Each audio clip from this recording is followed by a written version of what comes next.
Hi, this is Dennis Song, and I own Mound Pharmacy, and welcome back. We're going to talk about what everybody else is talking about, COVID, but I'm going to look at it from a different perspective. I've been practicing pharmacy in the community of Flower Mound in Louisville for over 37 years. I've observed and seen a lot of things.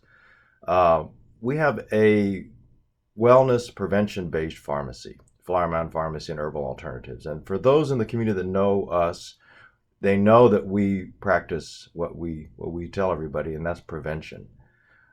We also do a lot of research on facts. We do a lot of clinical research. People come in with claims and things that they've heard, seen on the news, on social media, specifically for the COVID virus and what's going on right now. And what we do is we research those, we put some science behind it. Three things I want to get across real quickly. This is a very serious situation. This virus is spreading a lot faster than we know in the previous viruses. It will be over, and that depends on how quickly the preventative measures that we take, how fast we act.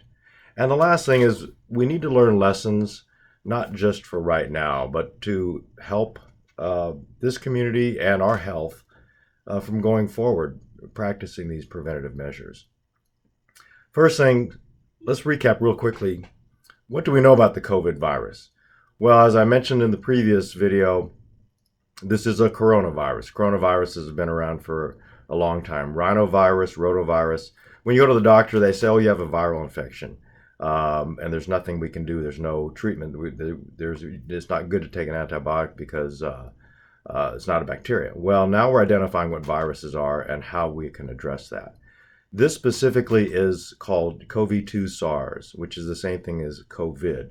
Why it's so serious is because it spreads very quickly. It is pandemic in origin. Spreading meaning it spreads all over the world very, very quickly. It can affect almost everybody. Now, it becomes serious when it develops into we can think of like a secondary infection, a pneumonia, a viral pneumonia. And there's a specific condition called acute respiratory distress syndrome. That happens when people who are immunocompromised, people with asthma, COPD, other underlying health conditions such as diabetes or heart disease, that have compromised immune systems that do develop pneumonia. This pneumonia is different because it settles in the lower lobes of the lung, creates a very sticky mucus. That's why we see this difficulty breathing. You can't cough the mucus up. That's what's characteristic of this viral infection. So that's what it can develop into, this acute respiratory distress syndrome, or ARDS. Doesn't have to. That comes a long way from being exposed to getting illness, to showing symptoms, to developing this very serious pneumonia. The other thing that we can do is we can review. I'm sorry. What can we do to prevent this? Well, first of all, we need to stay calm. Stress is a big factor to lower our immune system. So, realize that if we work together, and prevent this disease from spreading, it will go away. So stay calm. We need to take precautions. Good prevention. And prevention starts, think of it this way. This is what I tell my staff. We work under the assumption that the virus is everywhere. It is infected everybody. It is on every surface. It is in the air. That's the assumption that the public health officials, they have to take. So what do? We make that assumption. There's certain things we can do. That's the first thing is the social distancing. We don't come in contact with somebody that is assumed already infected.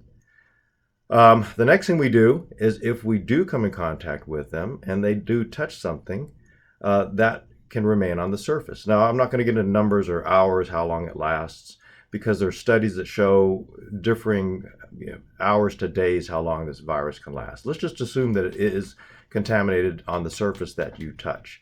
That's why it is imperative that you clean that surface. Alcohol. We use it's a approved OSHA approved disinfectant called Cavicide. But there's all different kinds of disinfectants. So that's what we do is we disinfect the surfaces.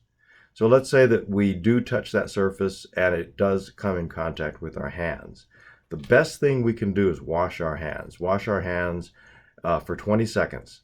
That's going to kill the virus that we assume that's on the surface that we touched, and then now it's on our hands. Let's say we don't have access to water and soap. That's why hand sanitizers. Hand sanitizers aren't near as effective as soap and water and hand washing, but it is a good second alternative. So in between washing our hands, we apply hand sanitizer. So we kill the virus that we assume that's infected on our hands. Next thing we do is we don't touch our face. That's the next defense mechanism. We don't touch our eyes, our nose, our mouth. We know that this is a virus that is spread through droplets of mucus that are coughed or sneezed. So we don't touch our face. Let's say we do touch our face and we do become infected. So then the internal immune system kicks in. That's the last prevention. And it really starts with the nose and the mouth. The ciliary hairs in the nose, mucus produced in the nose, nasal passages, saliva, all these have immune protecting functions. Gastric acid has a immune protecting function. So there's a lot of things that help. The body can naturally protect ourselves.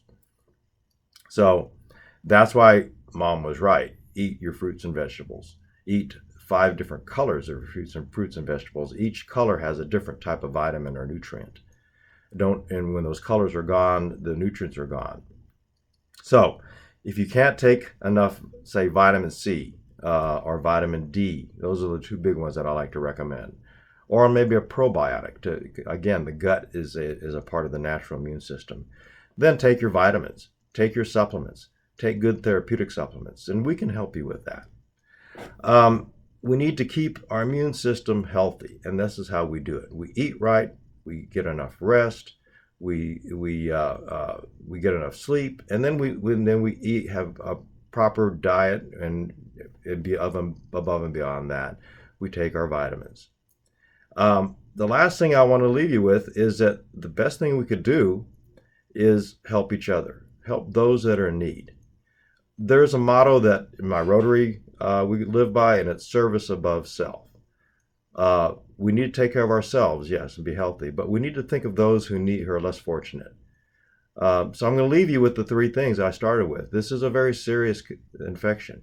It will be over, and it depends on how fast and how quickly we act.